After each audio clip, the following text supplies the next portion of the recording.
of all, people say, 2023 is looking like it is the year of automation. And so why now? And I guess you kind of answered or touched on it there, but anything else of why now specifically?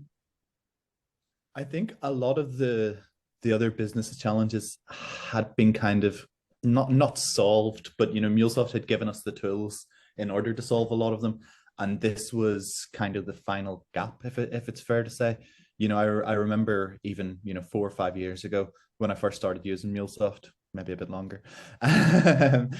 we had issues where we did want to start reading text in from files. We wanted that OCR capabilities and things like that, and it wasn't possible to go and integrate another tool with MuleSoft, leverage the APIs that we built, and we never really kind of thought that MuleSoft would be the tool that offers that. I think that they must have heard this demand from a lot of different customers, and again, it goes to show that MuleSoft and Salesforce, they listen to their customers, they listen to the feedback.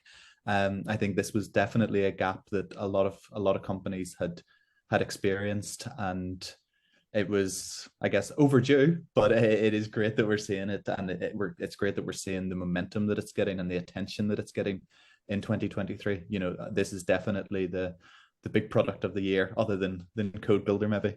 But it's super exciting to be able to start playing with this and start seeing what the community builds as well, because I think over the next 6 to 12 months, we're going to see a lot more content put out from the ambassadors, from the mentors around this area. Mm-hmm. And I think it's going to be insanely exciting to see what people do with it. When we see the MuleSoft hackathons and things like that, people have crazy ideas that they build with integrations, and the crazy ideas are going to get even crazier now that we have RPA as well. I am really, really, really excited to see what people start doing with this. Yeah, right on. That's a much better answer than I was going to give, Adam. I was just going to say, well, because Salesforce told us to do it at Dreamforce. And it was a big focus at Dreamforce, right? I mean, it was a big push. It was like, here's Hyperforce, here's what that's going to, here's hyper automation. This is what it's going to do for you, the value it brings to your company.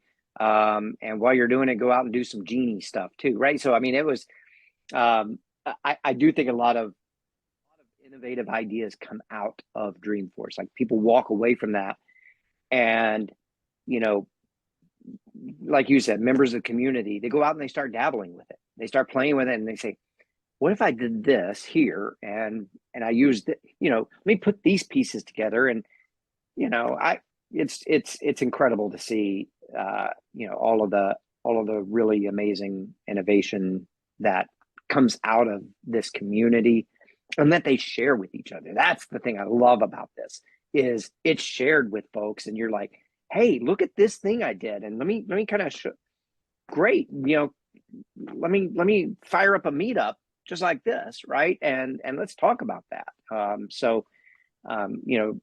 Jonathan, I think you're one of my favorite people, because you're a meetup leader, right?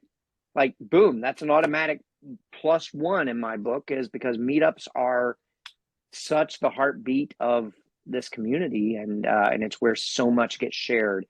And so, yeah, Adam, I think all of this stuff everything you said is absolutely right. But also, Mark Benioff told us to go out and do automation. So